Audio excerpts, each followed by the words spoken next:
Donald Trump aspak sapunyo Kamala Harris aspak khatsau. Ketua dia kajing yo jaki electoral vote aduk mentah. Dia dah kajing job jo Donald Trump. Yaki lightly ki swing state kamtam yaka state jangka Pennsylvania ka badan haduk khat khandai teli ki electoral vote kala penla yo Trump bat kan penla yo Trump ban job yaka election kamu presiden batamai jangkari Amerika. Wala dah haduk mentau Trump 4 poin syaka nambar aspak nyofau hendai ki khobor dari Amerika ki ongbau Trump on poi dah kabasuk syaute nambar hakaban penlayu bandong presiden batamai jangkari.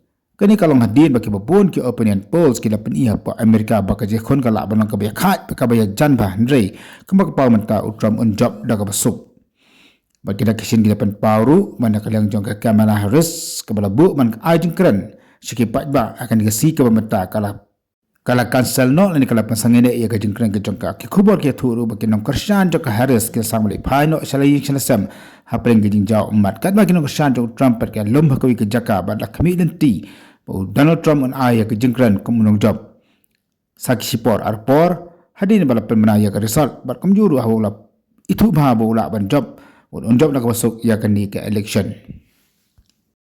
Swing states we're leading, but don't listen to me now. Don't listen. Just pretend we're one down, right? We're 1 point down, please.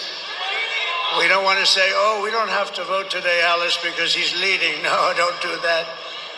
We've seen that stuff happen.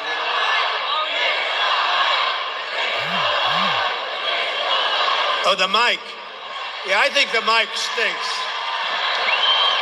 I think it stinks.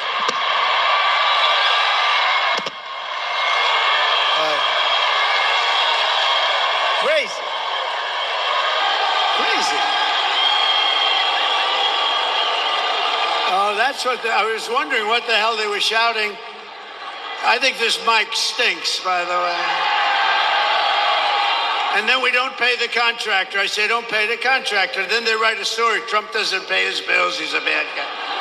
No, the mic is terrible. I had another one. You know what? I've done 3 of these today. Somebody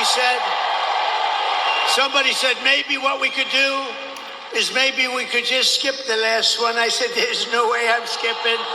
There's no way. And this is the best one of all. Look at this place.